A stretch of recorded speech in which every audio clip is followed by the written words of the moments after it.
Je remercie les organisateurs et particulièrement professeur Sandrine Deltour de m'avoir vous parler d'un sujet qui m'occupe depuis une vingtaine d'années, les accidents ischémiques transitoires. Alors l'AIT, vous le savez peut-être ou pas, c'est un syndrome de menace cérébrovasculaire. 20% des patients qui arrivent avec un infarctus cérébral ont fait un AIT avant, donc on aurait peut-être pu agir à ce moment-là. Et quand on regarde le pronostic des patients qui ont fait un AIT, qui arrivent dans nos cliniques et qu'on suit, l'histoire naturelle, c'est 10% d'infarctus à 3 mois et 5% qui vont survenir dans les 48 premières heures. Donc le premier message, c'est que le risque d'infarctus cérébral après un AIT, il est fréquent et précoce et que l'AIT doit être prise en charge sans délai. Les principes de prise en charge d'un déficit neurologique transitoire, parce que c'est pour ça qu'ils nous sont adressés, c'est d'établir si c'est bien un AIT, quelle en est sa cause, quel est son risque et quel traitement il va falloir administrer au patient pour éviter l'infarctus cérébral. 50% des patients qui sont adressés aux urgences ou à des neurologues pour une suspicion d'AIT, en fait, ne sont pas des AIT. Le déficit neurologique transitoire, c'est un diagnostic d'interrogatoire. Il y a des diagnostics différentiels qui sont extrêmement nombreux et donc c'est facile de se tromper. Donc il faut un interrogatoire précis. Est-ce que le déficit est brutal? Est-ce que le déficit a complètement récupéré? Est-ce que c'est bien un déficit neurologique et pas des mouvements anormaux, par exemple? Est-ce que c'est bien un territoire vasculaire? Donc il faut que les signes soient focaux et correspondent à une anatomie vasculaire. Est-ce que c'est bien des signes de novo? Est-ce que ça ne fait pas 20 ans qu'il fait des épisodes récurrents? On s'orientera alors plutôt vers une épilepsie. Et est-ce qu'il n'y a pas un diagnostic alternatif évident? Ensuite, il faut faire une IRM, une imagerie cérébrale. Ma langue a fourché parce que je préfère et il faut faire une IRM cérébrale plutôt qu'un scanner pour des raisons qu'on va voir.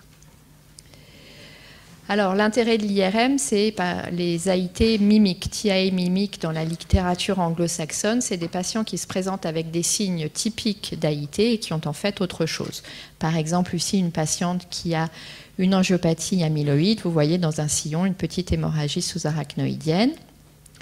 Vous voyez ici une patiente qui est arrivée pour une aphasie transitoire qui avait finalement une méningite carcinomateuse avec une prise de contraste. Et puis vous voyez ici une patiente qui avait fait un déficit de la main transitoire et qui avait en fait une petite tumeur corticale. La migraine peut se présenter parfois comme le patient raconte une histoire qui fait plus AIT que migraine, il ne raconte pas toujours l'histoire typique, et la perfusion peut aider à faire le diagnostic. Ici, en A et en B, une hyperperfusion, puis une hypoperfusion. Donc, un message numéro 2, un déficit neurologique transitoire, ce n'est pas toujours un AIT.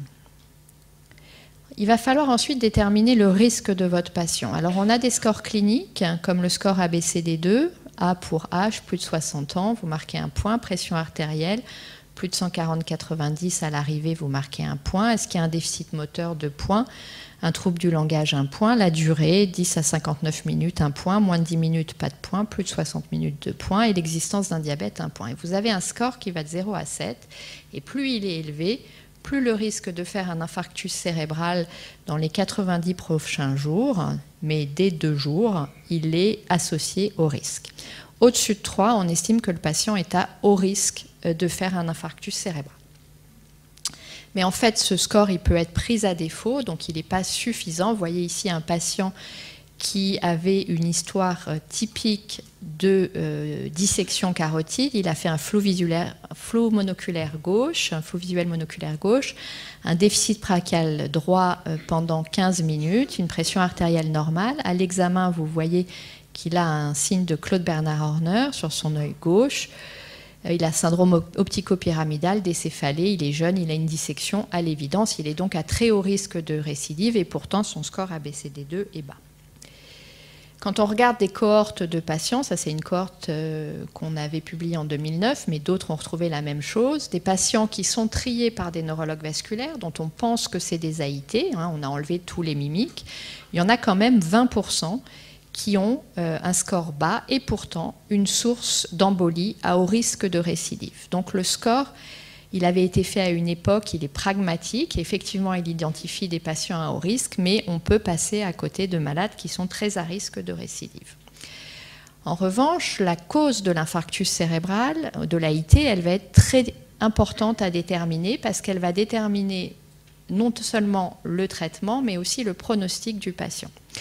Vous avez ici, donc sur le graphe de gauche, le risque de survenue d'un infarctus après un AIT chez les patients qui ont différentes causes. Et vous voyez la courbe la plus en bas, c'est celle qui a les patients avec une maladie athéroscléreuse qui ont un risque qui est à 20% dans cette étude à 3 mois, 12% à 1 mois, 4% au bout de quelques jours, beaucoup plus que les autres causes. Et sur la courbe de droite, le graphe de droite, c'est la même chose.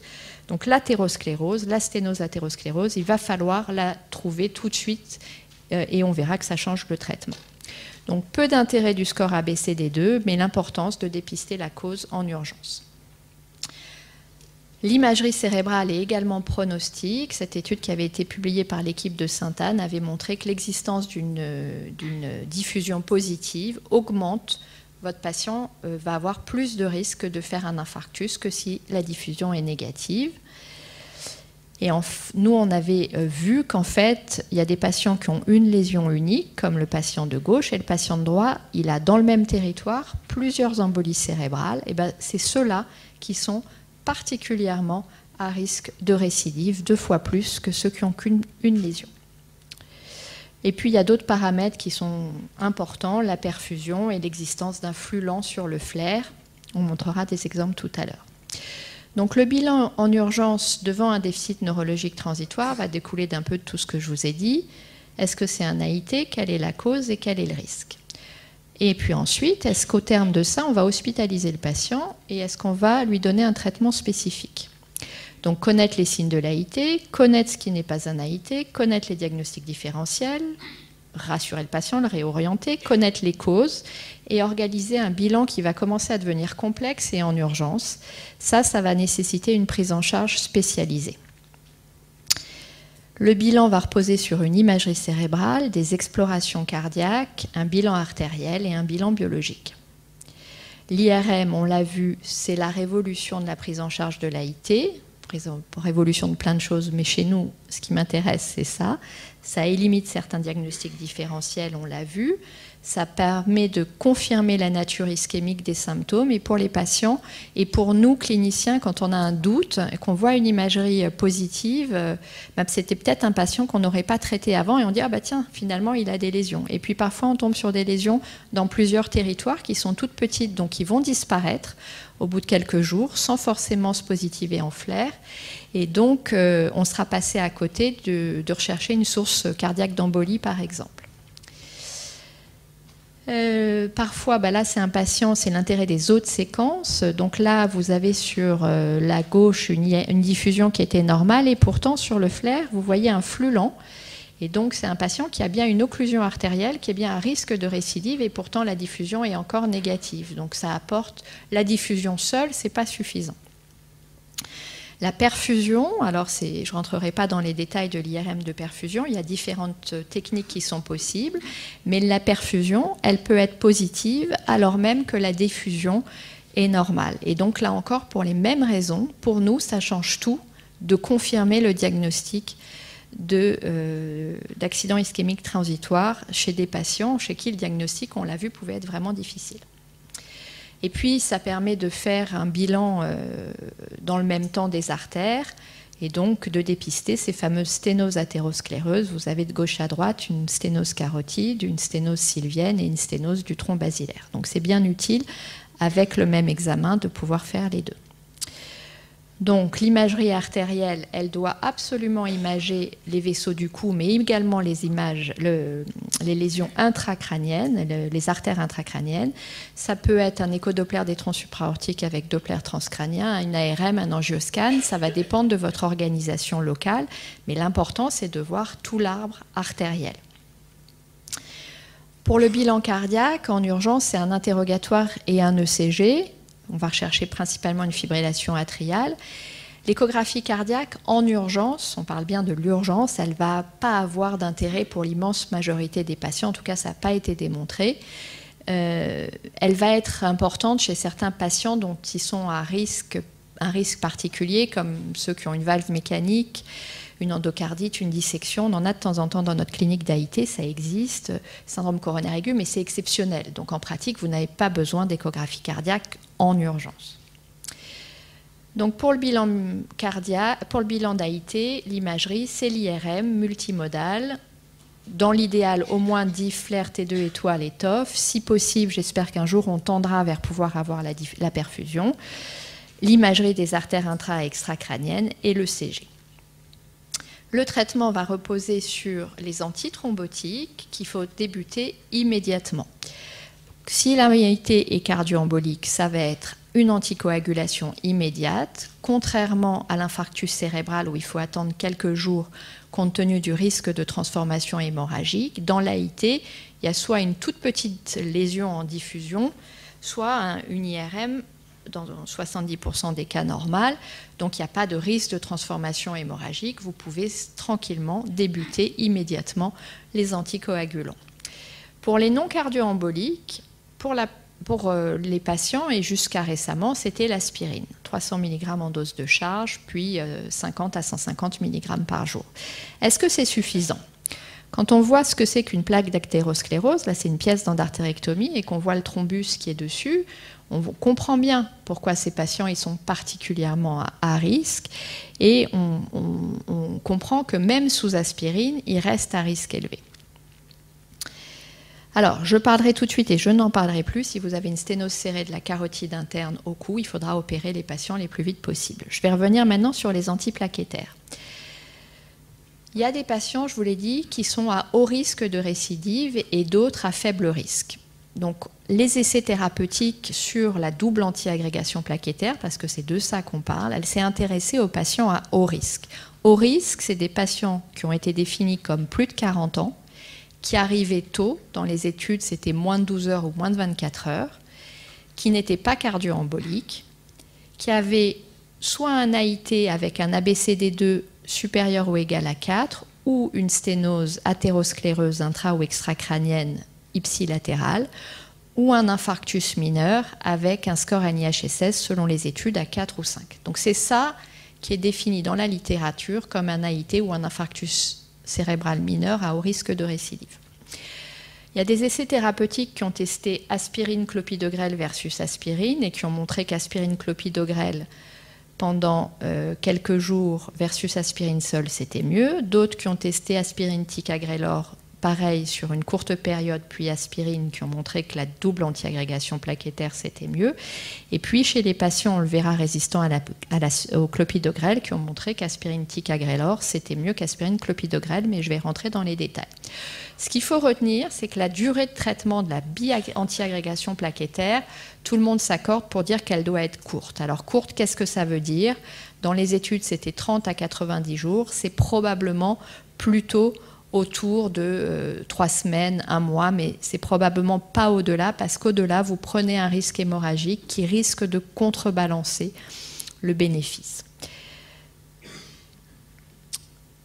Donc, dans cette méta-analyse publiée en 2022 dans JAMA Neurologique, il a été montré que c'était donc ces études qui ont été compilées. Vous avez la première colonne clopidogrel aspirine versus aspirine, la deuxième ticagrelor aspirine versus aspirine.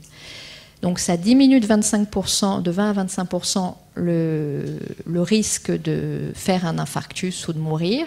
Ça diminue de 20 à 30% le risque de faire un infarctus par rapport à l'aspirine seule.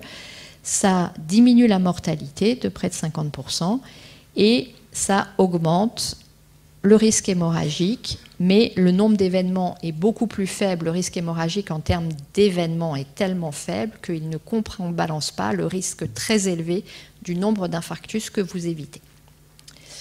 Ce qui est important aussi, c'est de savoir, il y a ces patients qui sont à haut risque, mais dans ces patients qui sont à haut risque, il y a des patients qui sont particulièrement à risque et qui semblent être les seuls je dis bien qui semble être, ça nécessite d'être confirmé, en tout cas qui tire le plus le bénéfice de la double antiagrégation plaquettaire, et on le comprend sur le plan physiopathologique, c'est ceux qui ont une sténose athéroscléreuse où l'activation plaquettaire est majeure.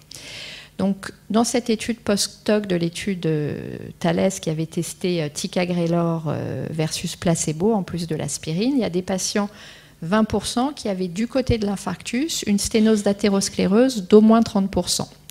Donc on a classé les patients qui n'avaient pas de sténose, puis ceux qui ont une sténose, et on regarde dans les deux groupes ceux qui ont eu ticagrelor et ceux qui ont eu placebo. Et quand on regarde, vous voyez sur les deux courbes du haut, c'est des patients qui ont une sténose athéroscléreuse. La courbe rouge, ils ont eu le placebo, 10% de risque. Les courbes bleues, ils ont une sténose, ils ont eu du ticagrelor, 8%. Mais si vous regardez ceux qui n'ont pas de sténose, qu'on leur donne alors, ils sont d'abord beaucoup moins à risque que ceux qui ont une sténose, et que vous leur donniez du ticagrelor ou du placebo, ça ne change rien. Il y a d'autres études qui ont montré la même chose. Donc c'est probablement, si on veut tester des nouvelles stratégies d'antithrombotique, et pour vos patients, surtout si vous pensez que le risque hémorragique est élevé, de vraiment cibler l'athérosclérose. Autres patients qui sont intéressants, c'est qu'il y a des patients, 20 à 30% de la population selon les ethnies, qui ne métabolisent pas bien le clopidogrel. Et pour que le clopidogrel soit actif, il doit être métabolisé. Donc dans cette étude chinoise, ils ont regardé chez les patients résistants au clopidogrel si c'était mieux de donner du ticagrelor. Et oui, c'est mieux de donner du ticagrelor si vous êtes, entre guillemets, résistant au Plavix. Alors nous, en Europe, on n'a pas eu l'AMM pour cette indication, donc si on le fait, c'est hors protocole. Donc en conclusion, la stratégie antithrombotique, c'est AIT cardio-embolique, oui, anticoagulant, non. Faible risque de récidive, moi je recommanderais plutôt aspirine clopidogrel. Au risque de récidive, double antiagrégation plaquettaire sur une double période, et au-delà de 21 jours, de repasser en monothérapie. Pour tout ça, pour bien s'organiser, c'est mieux d'avoir des gens qui sont organisés pour ça, pour faire bien, pour bien interpréter, pour éviter de se faire des examens inutiles. Et c'est le principe des cliniques de l'AIT qui font en une journée ou quelques heures tout le bilan. Et cette prise en charge, vous voyez l'histoire naturelle d'un AIT, c'est 10% de risque à 3 mois. Et en bleu, c'est pris en charge par une équipe spécialisée avec un traitement adapté en urgence, on diminue de 80% le risque. Il ne faut pas oublier que ça reste des patients qui sont à haut risque vasculaire au fil du temps, puisque vous voyez que sur un an, ils ont la moitié des événements qui vont survenir, mais quand on les suit pendant 5 ans dans cette étude internationale qu'on avait fait sur près de 5000 malades, vous voyez que le risque augmente, le risque vasculaire augmente, alors que c'est des patients très bien traités, ce qu'on appelle le risque résiduel. Et les patients qui récidivent le plus, c'est les patients qui ont une maladie athéroscléreuse. Donc en conclusion, l'AIT, c'est une urgence neurologique. On peut être efficace avec une prise en charge urgente et spécialisée. Il faut adapter le traitement en urgence à la cause et au risque. Et il ne faut pas oublier que ces patients doivent être bien équilibrés, continuer à se traiter sur leurs facteurs de risque et les antiplaquettaires, parce que le risque à long cours reste élevé. Merci beaucoup, Philippa. Alors, est-ce qu'il y a des questions sur les AIT ? Bon, le temps que les questions viennent. Alors moi, j'avais 2 questions, Philippa. La première que nos collègues de ville nous posent souvent, c'est, on sait que les AIT, malheureusement, arrivent rarement directement dans nos filières et consultent en ville. Et à partir de quel délai ou jusqu'à quand on doit considérer que c'est une urgence ? Je m'explique. Est-ce que le patient qui consulte pour ses symptômes de 15 minutes depuis 4 jours versus depuis 10 jours, est-ce que notre mot d'ordre, c'est de faire le 15 dans le cabinet du médecin généraliste ? Jusqu'à quel délai cette prise en charge doit être urgente ? Alors, pour te répondre, la première chose, c'est que nous, dans notre expérience, on ne fait pas venir les patients s'ils sont en dehors du délai d'urgence thrombolyse par le SAMU. Quand le patient a complètement récupéré, on l'a toujours fait venir par ses propres moyens. On ne médicalise jamais, sauf quand ils viennent d'un autre hôpital, parce que c'est plus facile pour eux souvent, et parce qu'en fait, on les voit beaucoup plus vite comme ça. La deuxième chose, c'est qu'effectivement, il est clair que plus on s'éloigne on a vu sur la courbe, plus on s'éloigne de l'événement, moins on est à risque. Je pense que ça dépend du terrain, ça dépend du type de symptômes. Voilà, quelqu'un qui a, je dirais, nous en général, c'est au-delà de 7 jours, on fait venir le lendemain. Avant 7 jours, sauf si la clinique nous paraît vraiment pas du tout évocatrice, on les fait venir le jour même, par leurs propres moyens. Mais c'est très empirique. Évidemment, l'AIT crescendo, j'en ai pas parlé, quelqu'un qui a fait plusieurs épisodes, même si on est à 10 jours, je vais le faire venir tout de suite parce que lui, je suis à peu près sûre qu'il a une maladie artérielle. D'autres questions? Alors la deuxième question, donc tu nous l'as bien dit, qu'il y avait un risque résiduel encore de plus de 12% de faire un événement vasculaire à 5 ans. Et pourtant, c'est des patients qui vont bien, on l'a bien vu, qui sont passés dans une prise en charge optimale, puisque eux, c'est vraiment des patients de notre filière. Et quelles sont les pistes thérapeutiques en termes d'antithrombotiques ou peut-être autres pour diminuer ce risque de récidive? Donc, c'était l'étude qui est enregistrée, c'était des neurologues vasculaires qui ont suivi les patients pendant 5 ans. Donc, ça explique qu'ils aient été bien traités. On avait des taux de statine, des taux d'antihypertenseurs, des niveaux de pression artérielle et de LDL qui restaient à ce qui était l'objectif à l'époque. Donc, on était à 1 gramme. Donc, je pense que déjà, sur les stratégies de facteurs de risque, pression artérielle, je ne pense pas qu'il y ait beaucoup à jouer. Bon, il y a l'observance thérapeutique, il y a toujours ce problème de l'observance, de simplifier les traitements, la polypile stratégie où on a un médicament unique, ça c'est sûr, il faudra jouer dessus.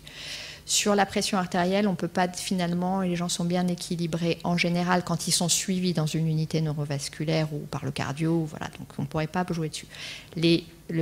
La stratégie lipidique, on voit que c'est surtout les athéroscléreux qui récidivent.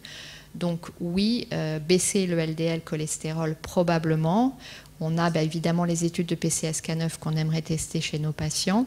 Il y a l'étude TST40 qu'on va vous proposer, qui a eu un PHRC, où on va essayer de montrer que chez ces patients, moins de 0,40 de LDL, c'est mieux que 0,7 qui est la recommandation actuelle. Il y a toutes les nouvelles stratégies thérapeutiques qui font baisser les lipides, l'ALP petit a, qui pourrait être intéressante.